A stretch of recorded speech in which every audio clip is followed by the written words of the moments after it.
seperti apa hari ini dan kita sudah nonton dan luar biasa. Dan mungkin boleh diceritakan kembali karakternya dan tantangannya seperti apa di Jalinan Terlarang ini. Yang pasti hari ini di special screening Jalinan Terlarang, aku sih merasa senang banget, excited akhirnya bisa nonton episode 1 secara full karena belum nonton sama sekali, ini yang pertama kalinya kita nonton. Terus mendapat respon yang positif juga, senang banget. Dan jadi semakin optimis, tapi masih berharap juga semoga banyak yang suka, banyak yang ngerasa nyambung dengan ceritanya, banyak yang ngerasa terwakilkan, banyak yang menikmatilah Jalinan Terlarang series ini. Aku sendiri deg-degannya di awal jujur karena belum pernah nonton juga, jadi belum ada gambaran. Tapi tadi sudah nonton episode pertama, rame-rame lega banget rasanya, very excited for the next episodes. Aku berharap juga akan diterima dengan kalian bisa menonton dengan enjoy dan lebih berempati dengan tiap karakter yang ada di sini karena kami semua each karakter punya background cerita masing-masing yang sangat amat kompleks, nggak cuma 1-2 karakter aja yang kompleks, tapi ini tiap karakter di sini kuat banget. Jadi aku berharap kalian juga ikut terbawa naik turun. Mas Yana, sorry nih kan sebelumnya juga pernah memerankan film yang begitu hebohnya dengan karakter yang hampir mirip yang agak dizolimi lah gitu ya sama. Itu gimana sih kamu untuk bisa ngedapetin bedanya gitu ya? Betul gitu, rasa juga kan pasti orang akan kayak mungkin berpikirannya sama gitu, padahal sebenarnya nggak beda banget gitu. Jadi yang membedakan karakter Syafa ini di series Jalinan Terlarang adalah yang paling menarik perhatianku dan aku rasa jadi poin besar di series ini adalah ya itu dia ya, kebiasaan dia untuk lebih menyenangkan orang lain, dan sayangnya orang-orang yang dia senangkan terus ini adalah toksik buat dia. Toksik banget, memanfaatkan dia secara materi, nggak peduli dengan dia kasih kabar kalau dia baru berhasil hamil setelah 10 tahun berusaha, nggak diperdulikan, malah dimintain duit terus. Jadi kayak ngasih makan kayak iblis yang selalu nggak pernah kenyang gitu loh. Tapi Syafa dengan ikhlas, dengan senang hati dan nganggep itu kebaikan untuk ngasih makan si iblis ini terus menerus gitu. Dan itu kan aku ngeliat jadi kayak Syafa ini sebenarnya baik atau dia sendiri juga toksik sih gitu. Nah itu tuh gimana aku memerankannya, karena itu juga aku gregetan sih sebenarnya dengan karakter Syafa ini, karena kalau mau sih dia kayak gini terus nih ngalamin ini itu dan sebagainya. Jadi itu jujur challenging buat aku pribadi sih, karena aku nggak mau banget jadi kayak Syafa gitu. Kamu sempat ini nggak sih pas saat nonton, kesel banget, ini cewek gimana sih? People pleaser banget, tapi banyak orang kayak gitu. Kalau di sekitarku sih ya, di sekitarku dan di negeri ini ya banyak banget orang yang nggak enakan sama orang lain. Lebih mendingan orang lain happy deh, gue aja yang sedih, gue aja yang sengsara, dan itu dipendam sendiri. Ada apa-apa dipendam, penderitaannya sendiri ya udah biarin gitu. Kamu seperti itu nggak sih maksudnya, mungkin ada miripnya dengan karakter ini?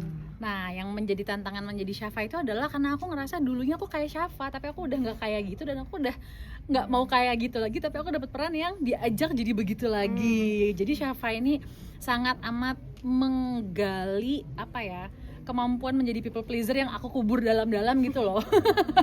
Jadi lupain tuh udah.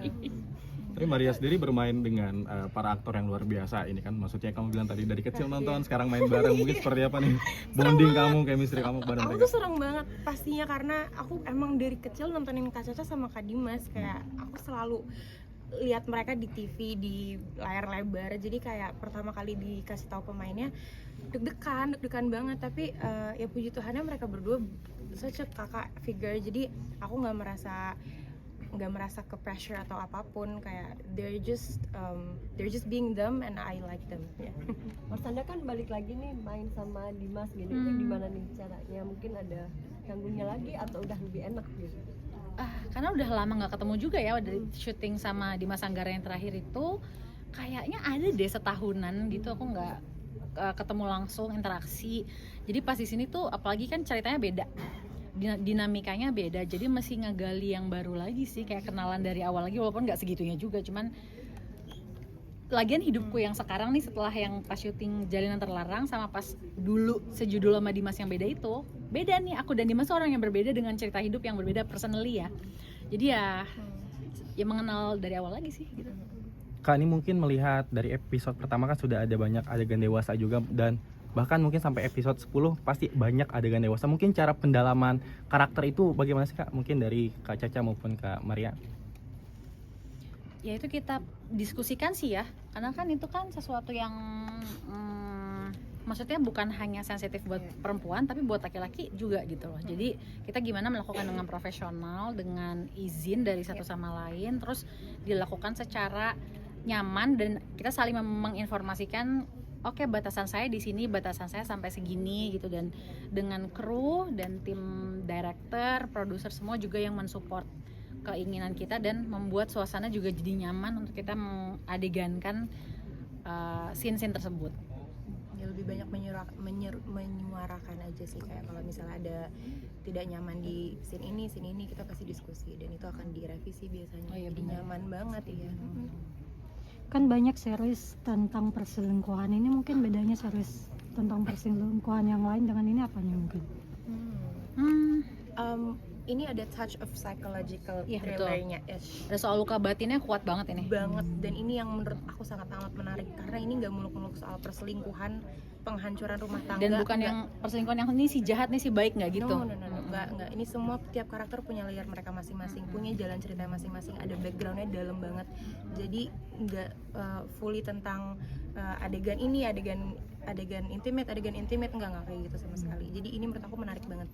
Kita jadi lihat sih contohnya kayak kalau seorang anak yang dibesarkan oleh ayah yang tidak hadir secara emosional, maksudnya hadirnya secara ya udah ngasih duit aja, ngedanain aja, ngebesarin aja, ngasih makan aja, tapi jahat gitu secara emosional ke anak perempuannya. Nah itu impactnya seperti apa, dan kita kalau tahu nih kayak runutan ceritanya ngelihat Gina yang diperankan sama Maria tuh kita malah jadi kesian gitu loh sama dia. Aku ngelihat di cerita skrip dan pas syuting pun merasakan itu terhadap karakter Gina akhirnya gitu. Setelah tahu oh dibaliknya bapaknya emang kacau sih. Konflik kentalnya kan terkait anaknya, mungkin dari pandangan Kak Maria dan juga Kak Marsyanda seperti apa melihat konflik ini tentang anak kan yang tadi yang paling Maksudnya kental banget, anak yang kecelakaan dan lain. Sosok perempuan yang pengen memiliki anak mungkin seperti apa? apa sih pertanyaannya Mbak? Aku nggak ngerti Mbak. Maaf ya. Perempuan pengen punya anak mendapatkan gimana yang kesulitan gitu ya Iya. Kak, maksudnya Konfliknya ini mungkin kesulitan iya. untuk mempunyai anak. Ya kan Gimana konfliknya pendapat ini. kita tentang konflik tersebut? Ya. Sama perempuan. Kebetulan ya gimana ya? Kan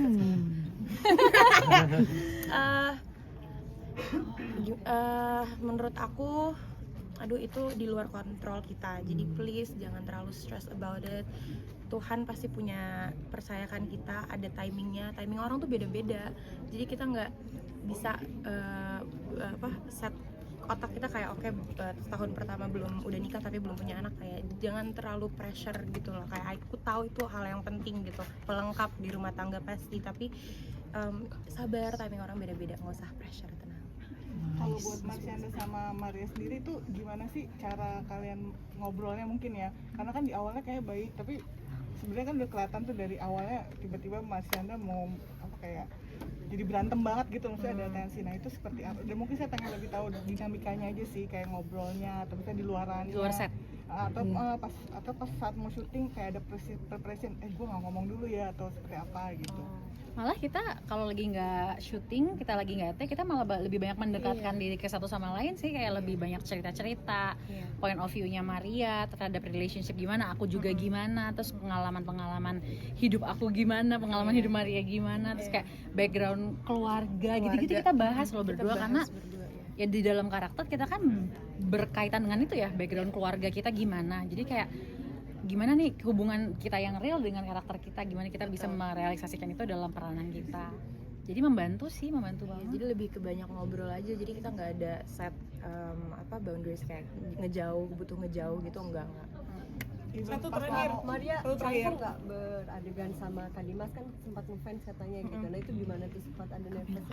Nervousnya waktu reading aja, terus selama proses berlangsung ternyata Kak Dimas orangnya agak nyaplak dan ngakak aja sih, jadi aku santai juga, bawa santai karena dia orangnya santai banget, ngebercandain semua kru gitu-gitu, jadi kita semua sekelilingnya pasti juga keikut suasana santai, energi santainya dia, jadi ya happy lah.